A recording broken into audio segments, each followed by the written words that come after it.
This is an ancientchess.com presentation about the Isle of Lewis chessmen, also known as the Lewis chessmen.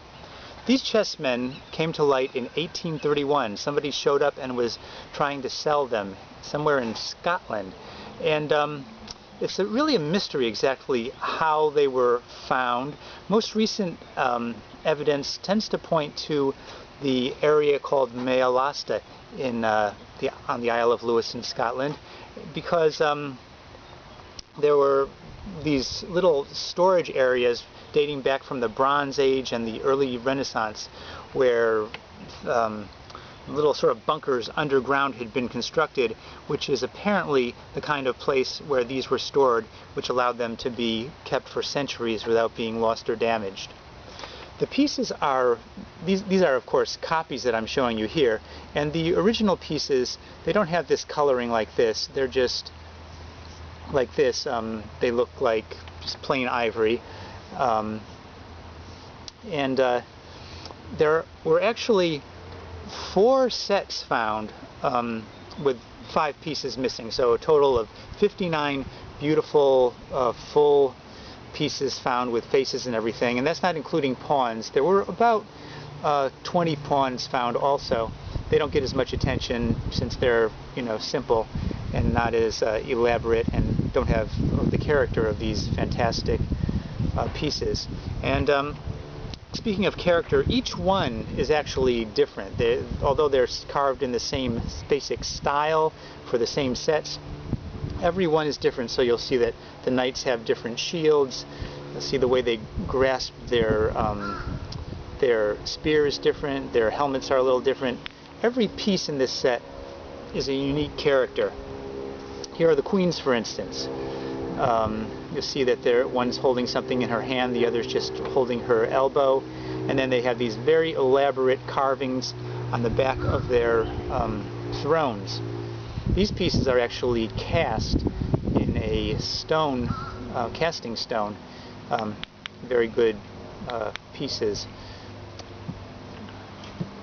Here are the kings. You notice one has a beard, one does not, and they also have this very elaborate carving. Just take a look at that for a moment. You'll see that there's all kinds of little symbols codified into the back of their throne there. The rooks are especially interesting. They're not like rooks that we have nowadays. Rooks, in the tradition that these are from, were standing men out in the field, warriors who commanded the flanks, so to speak.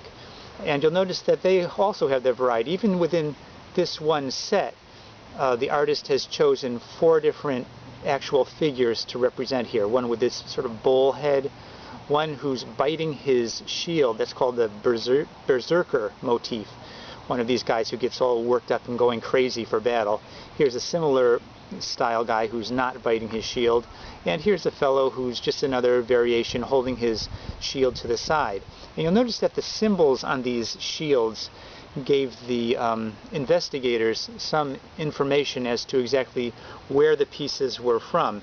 And the upside of that investigation is that they were probably made over a period of time, probably between the early 13th century and the early 14th century, probably made in Trondheim over on the island. Over on the mainland. Now, take a look at this, please. Bishops. Yes, they were bishops. In those days, the chess piece for the bishop was not always the bishop, and in fact, in other cultures today, still, it is not necessarily a bishop. But early on here, in the 12th century, it was a bishop, which is interesting historically. And you see, one is sitting, one is standing. One's holding up his fingers, one's holding a little pamphlet or something. Probably a special scripture, no doubt. They're bishops after all. Very interesting sets. I'd like to just point out something.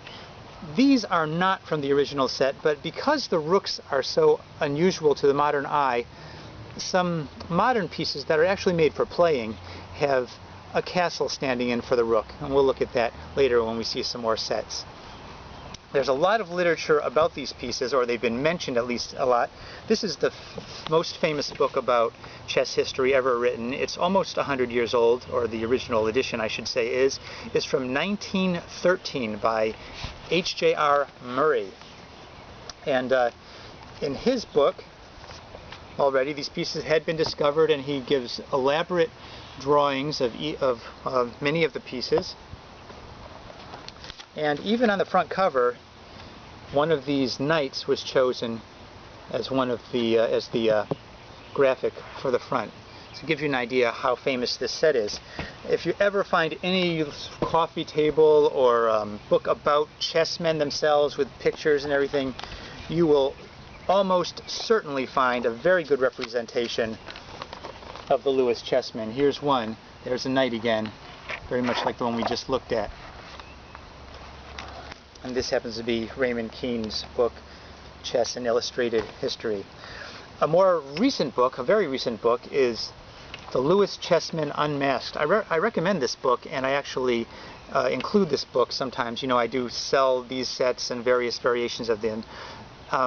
In some listings I do include this book with the set, so people who are interested in the set itself can get a very good view of the whole historic event.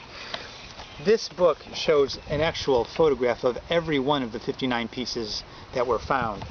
That's 59 of the large pieces, and there's not so much attention given in all these books to the pawns, but a little representation of them is also included here.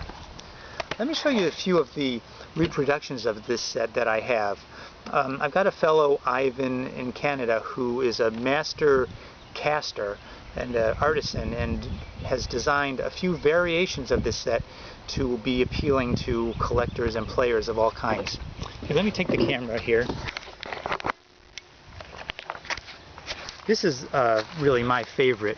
It maintains the stone look. It's actually called the natural stone finish because both of the sides are a light color with a deep antiquing, which brings out the details throughout the piece. Here, this is a sort of a rosy kind of finish on this one side with a rich gray on this side. Here is one of the favorite colors, just because it's a nice color. It's an emerald green, and that usually plays up against a plain ivory. That's kind of the basic color because that's the original color that the actual pieces are made in. Now here's one of those variant sets I was telling you about. You'll notice that it's got these castle turrets for rooks.